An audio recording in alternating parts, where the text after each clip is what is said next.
O assunto é sério e nós queremos tratá-lo com muito respeito, de forma leve. Aqui com a gente para nos apoiar estão as psicólogas Carmen, Gláucia, Roberta e Rosalina. Elas responderão perguntas sobre ansiedade. A coleta dessas perguntas foram feitas nas minhas redes sociais. E o motivo dessas perguntas e desses relatos que vocês ouvirão daqui para frente são sobre pessoas que desabafaram sobre a ansiedade. E aqui está o nosso recado para vocês. Nós estamos juntas. Por muito tempo, eu não soube identificar a ansiedade. E acredito que muitas pessoas possam estar passando por isso também. A gente muitas vezes se nega a aceitar um diagnóstico por não saber o que as pessoas vão dizer ou achar que isso é uma fraqueza. Mas aí eu percebi o quanto eu era forte por assumir que sim, eu tinha ansiedade e que eu precisava de ajuda. Só aí, então eu pude entender o porquê de tantas crises de enxaqueca, o porquê de mãos trêmulas e às vezes, em casos mais extremos, faltava o ar. Hoje, graças a Deus, tenho um controle maior sobre algumas situações, pelo simples fato de entender o que e como isso tudo foi desencadeado. Então vamos às perguntas? Aqui, como eu havia dito a vocês, nós selecionamos algumas perguntas que nós recebemos e as psicólogas vão nos responder, tá bom? Então vamos lá, a primeira pergunta. Psicóloga Carmen, a ansiedade tem sintomas físicos? Os principais sintomas físicos da ansiedade são o aumento do batimento cardíaco, a taquicardia, a dor no peito, a respiração ofegante ou a própria falta de ar como consequência, tremores nas mãos, nas pernas, nas pálpebras, em outras partes do corpo, tensão muscular, perturbação do sono, principalmente a insônia, irritabilidade e o suor excessivo. Ansiedade e medo estão sempre associados? A ansiedade é uma resposta emocional provocada por uma situação de medo. Então, são dois sentimentos que sempre vão caminhar muito juntos. Às vezes as pessoas até perguntam, que eu estou ansiosa, mas eu estou ansiosa por uma coisa positiva, não só por uma coisa negativa, ruim. Então, por que eu tenho medo? Eu tenho medo justamente pelo receio de não concretizar. E ao ter essa sensação que pode não concretizar, a minha ansiedade vai lá em cima. Então, são sentimentos irmãos que caminham juntos de braços dados. A ansiedade faz engordar? A ansiedade leva sim ao aumento de peso em virtude do efeito dessa emoção no nosso corpo, que é aumentar a produção do cortisol, que é o hormônio do estresse, feito nas supraadrenais, que são as duas glândulas que a gente tem acima do nosso rim. A ansiedade também aumenta a insulina e, por consequência, aumenta a nossa fome. Então, é muito normal dos sintomas da ansiedade é a hiperfagia mesmo, onde eu tenho uma necessidade muito grande de me alimentar, principalmente com alimentos que traz para mim saciedade e prazer, que está ligado a carboidratos, está ligado a doces. Então, esse quadro sempre vai levar ao aumento de peso. Psicóloga Gláucia, a ansiedade pega ou pode ser transmitida por outra pessoa? Respondendo aí a Fernanda Sugano, ansiedade não pega, A ansiedade, ela existe em nós, em todos nós, tá? Todos nós somos ansiosos, mas ela não funciona como um vírus, como o vírus da gripe ou como a Covid que tá aí, que passa de pessoa para pessoa. Todos nós somos ansiosos, todos nós ficamos ansiosos com uma viagem, com um trabalho novo, com passar no vestibular, com ter conquistado alguma coisa, ou a gente comprou aquela coisa que a gente queria muito, enquanto não chega aquela coisa, aquela ansiedade. Então todos nós somos ansiosos Ou às vezes a gente fica ansioso porque está preocupado com alguma coisa, ou porque as coisas não estão indo muito bem no trabalho, ou porque tem alguém doente na família. Até aí, a ansiedade é normal. Agora, a ansiedade passa a ser patológica a partir do momento em que ela atrapalha a tua vida. A partir do momento em que ela traz sintomas físicos e psicológicos que te impedem de seguir a sua vida de maneira tranquila. Aí ela se torna um problema, tá? Mas isso depende de indivíduo para indivíduo e das vivências que essa pessoa tem. Mas ela não pega, ela não funciona como um vírus. A ansiedade tem cura? A ansiedade, ela tem tratamento, ela não vai sumir da nossa vida, tá? Então, como eu disse lá no início do vídeo, todos nós somos ansiosos e a ansiedade é até importante para a nossa vida. Então, a gente vai continuar ficando ansioso com determinadas situações, principalmente com coisas como começar um emprego novo, conquistar aquela casa, aquele carro, ou quando tem um problema no emprego, ou quando tem alguém doente na família. A gente vai continuar ficando ansioso com determinadas situações. Agora, a ansiedade patológica, aquela que te paralisa e te impede de viver, essa tem tratamento, tanto medicamentoso quanto tratamento psicológico, e ainda dá para embutir outras coisas no tratamento para controle da ansiedade. Então, a ansiedade tem sim tratamento. Como é o diagnóstico da ansiedade? Geralmente, o transtorno de ansiedade ele é diagnosticado através dos sintomas que a pessoa apresenta. Ela nos procura, relata seus sintomas e a partir daí a gente vai fazendo o diagnóstico. É muito importante ressaltar que quando a pessoa tem muitos sintomas físicos, é importante que a gente encaminhe ela para outros profissionais da área da saúde, como outros médicos, para que ela faça um check-up, para que ela faça exames. E a partir desses exames, e se esses exames virem, ok, aí sim a gente trabalha com um pouco mais de tranquilidade de que os sintomas que ela está tendo são sintomas característicos da ansiedade, sintomas emocionais, sem nenhum risco de estar tendo aí alguma outra patologia que possa estar influenciando aí nesses sintomas. Então é sempre importante a gente avaliar o que a pessoa apresenta. É importante e talvez necessário que ela faça alguns exames para descartar qualquer problema físico. E é importante também, dependendo do caso, o uso de medicação e aí o encaminhamento para o psiquiatra. Então, essas são as formas que a gente trabalha para o diagnóstico. E tratamento também, mas o tratamento acho que vai falar aí mais na frente. Então, a gente tem que observar muito bem a pessoa. A ansiedade, ela não é um quadradinho. Não é todas as pessoas que vão chegar aqui com os mesmos sintomas, com a mesma característica, sabe? A ansiedade não tem aquele quadradinho igualzinho para todo mundo, porque o que eu sinto não é o mesmo que o outro sente. Pode ter características parecidas, mas não é a mesma coisa. Então, o meu sentimento, as minhas dores, as minhas angústias não é a mesma do meu vizinho. Então, a ansiedade também não vai ser igual e muitas vezes os sintomas não são iguais. Os sintomas mais característicos da ansiedade, a gente tem aí a falta de concentração, o pensamento acelerado, o excesso de preocupação e o medo, a irritabilidade, a dor de cabeça, a tensão muscular, a taquicardia, a dificuldade na digestão muitas vezes, ou problemas no estômago, o comer em excesso ou comer pouco, vai depender muito da pessoa e como o organismo dela se comporta nesses aspectos quando ela está muito ansiosa. Então, tudo depende de cada indivíduo e são muitos os sintomas que a ansiedade pode trazer e pode, e uma pessoa pode apresentar. Então, a gente tem que tomar muito cuidado e o diagnóstico é feito sempre com muito respeito à pessoa que nos procura. Ainda uso medicação para depressão e ansiedade.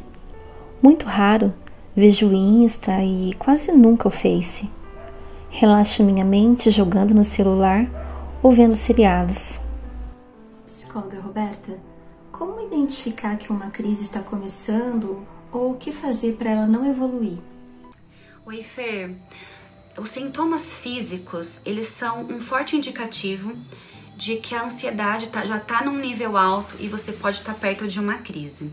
Os sintomas mais comuns de uma crise de ansiedade é a taquicardia, o coração fica acelerado, assim como a respiração acaba ficando mais ofegante, ou sensação de falta de ar. As mãos, né, ficam geladas e suadas também. Pode dar tontura, dor de cabeça, moleza nas pernas. A pessoa fica com as bochechas, né, mais vermelhinhas. Então, tudo isso aliado a pensamentos catastróficos. Enquanto você sente tudo isso, o seu corpo vai dando sinal de alerta, né, para o seu cérebro, e vem os pensamentos ruins. Na verdade, os pensamentos vêm primeiro, né?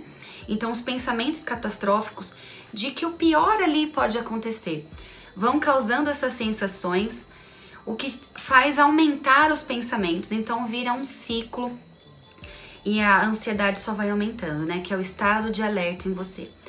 Então, pensamentos disfuncionais, né? Que são os pensamentos ruins, aliados aos sintomas fisiológicos. Isso é um indicativo de que você pode estar tendo uma crise de ansiedade. Como saber controlar a ansiedade na hora da crise?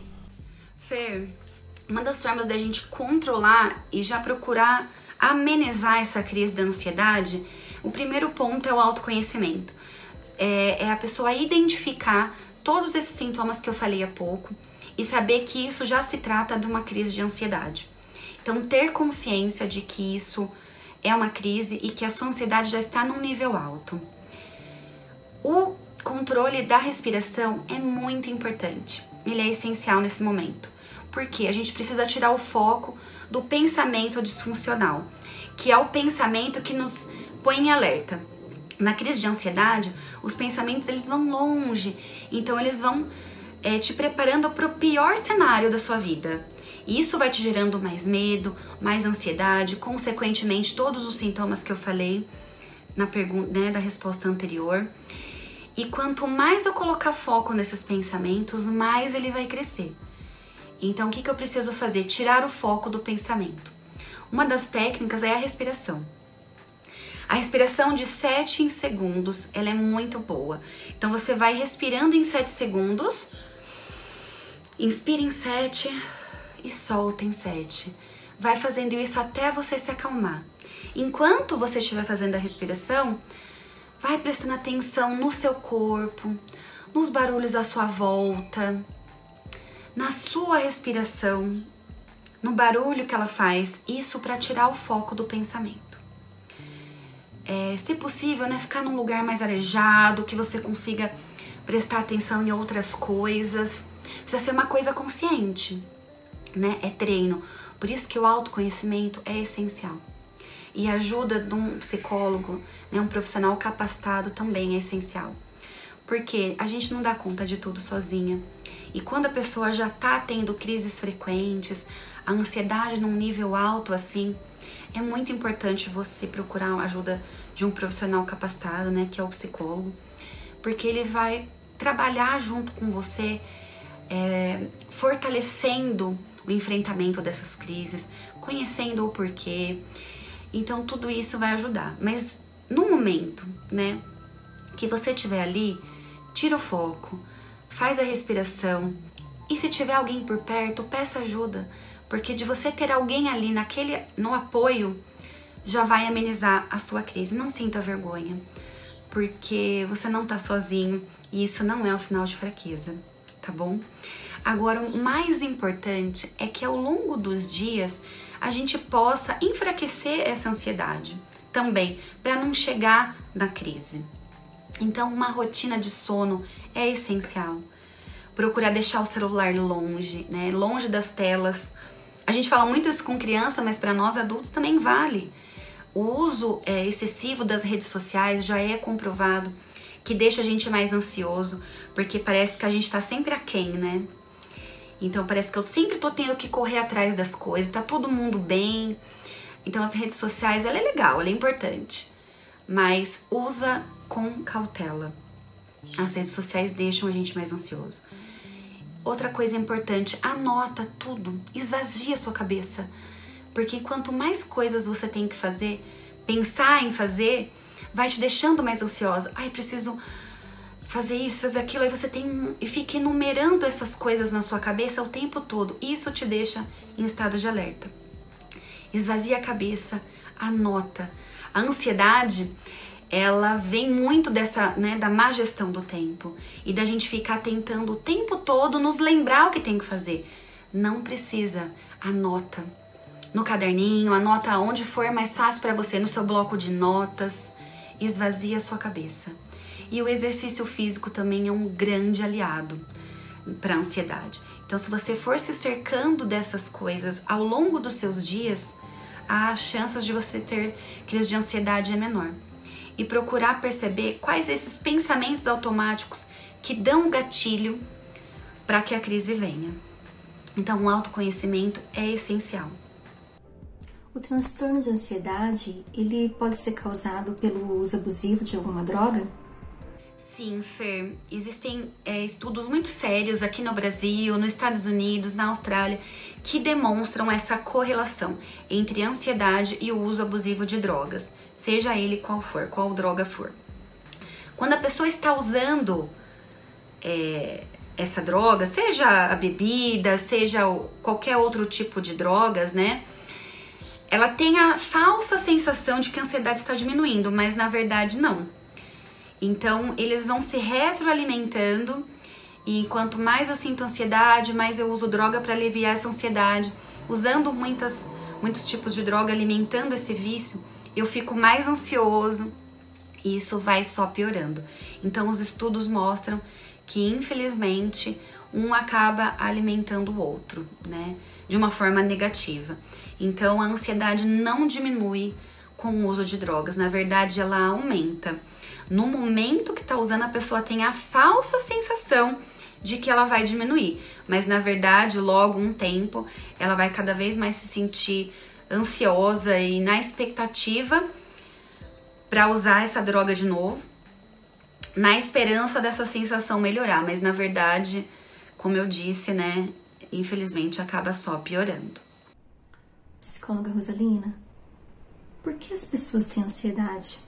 Então, embora a ansiedade seja uma emoção natural do ser humano, como a raiva, a alegria, a tristeza, quando a gente fica ansioso o tempo todo, ou a maior parte do tempo, ou quando nós ficamos com uma ansiedade muito intensa diante de situações pequenas ou menores, a gente pode começar a pensar aí que pode haver um transtorno. Qual é a diferença entre a ansiedade e o transtorno de ansiedade?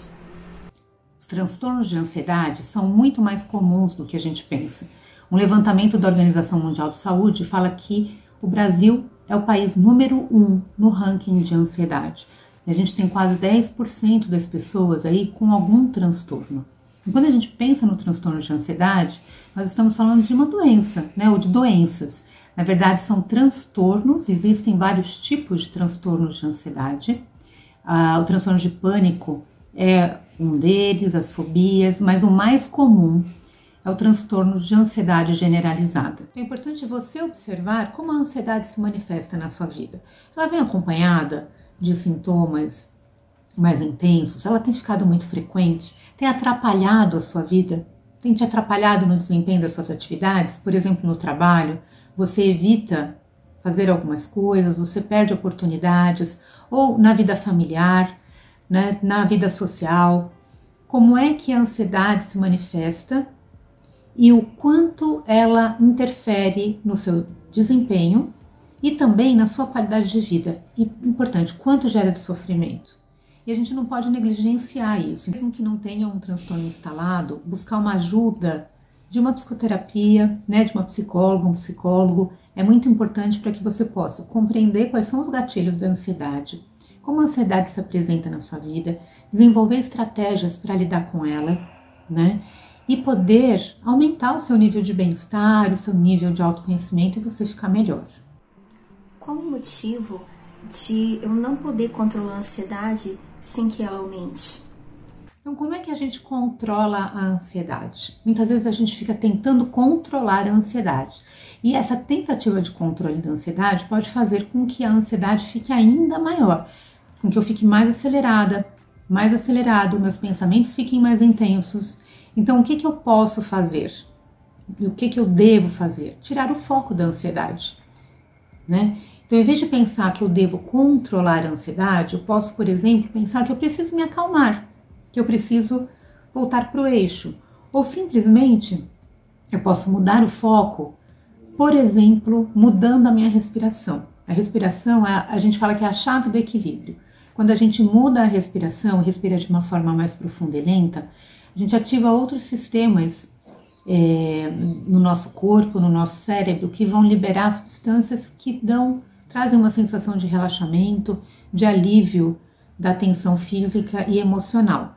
Outra coisa que você pode fazer, você pode, por exemplo, olhar à sua volta no ambiente e percebe o que existe, procura algo de uma cor específica, por exemplo, eu vou procurar algo que seja da cor verde, eu vou olhar uma planta, mexer numa planta, sentir os meus pés no chão, né? Vou entrar em contato com o meu corpo, as minhas sensações corporais, ou perceber quais são os sons e os barulhos do ambiente. Tudo isso vai me trazer para o agora, né? Se na ansiedade a nossa mente fica acelerada e a gente vai embora aí nos pensamentos, quando a gente traz a nossa mente, a nossa atenção para o agora, para algo mais concreto e mais físico, isso dá uma desacelerada e uma acalmada. O Centro de Valorização à Vida, conhecido mais como CVV, atua no apoio emocional e na prevenção do suicídio por meio do telefone 188, ligação gratuita, e também por chat 24 horas por dia. Se você precisar conversar ou conhece alguém que requer ajuda, o voluntário do CVV busca ouvir aquele que liga de forma sigilosa e sem julgamentos, com profundo respeito, aceitação, confiança e compreensão, valorizando a vida e, consequentemente, prevenindo o suicídio. Se acaso alguma dúvida sobre a ansiedade não foi respondida aqui e você precisar saber mais sobre isso, por favor, procure ajuda profissional. A sua vida vale muito.